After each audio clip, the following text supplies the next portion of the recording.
Tonight, on Fox News The Five, Greg Gutfeld gave a searing critique of the White House press corps while mixing his humorous observations in his commentary.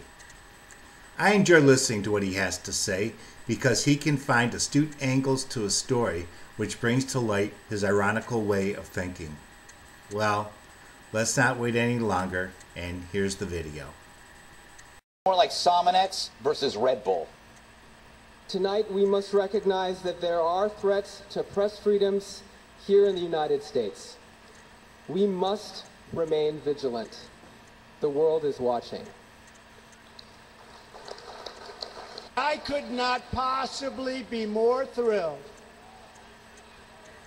than to be more than 100 miles away from Washington Swamp, spending my evening with all of you, and with a much, much larger crowd and much better people, right? What a juxtaposition. Tuxedos versus truckers. People who take selfies versus people who install shelfies. Now, I'm pretty sure the media said there were no winners, meaning they lost. True, Trump's rally wasn't anything new, except for one key line.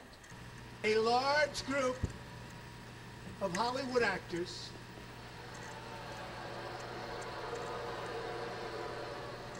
and Washington media are consoling each other in a hotel ballroom in our nation's capital right now.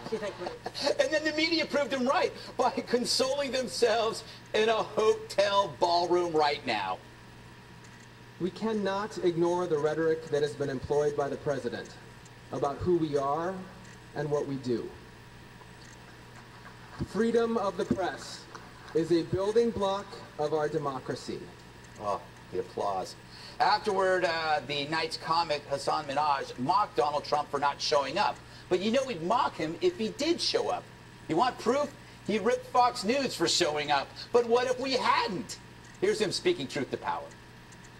We gotta address the elephant that's not in the room. The leader of our country is not here. And that's because he lives in Moscow. It is a very long flight. As for the other guy, I think he's in Pennsylvania because he can't take a joke. Now, you guys have to be more perfect now more than ever.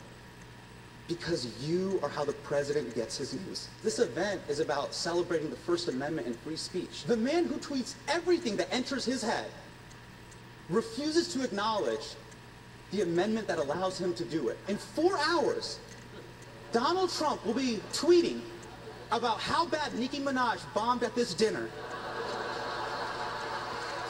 And he'll be doing it completely sober. Now, mocking President Trump for not showing up is like a hunter complaining there aren't any ducks when you're surrounded by them. You just choose not to shoot those ducks. As Hassan defends freedom of speech against Trump, someone should tell him it's not Trump canceling campus speeches or local parades. It's the regressive left. So a comedian calls Trump out for making other plans when he should train his sights on the true oppressors. Seriously, enough about Trump threatening speech. Those applause penguins around those dinner tables haven't shut up since Trump won. So while you avoid those in your midst who wish to silence all opposition, you rag on President Trump. That sad contradiction might be the biggest joke of the night.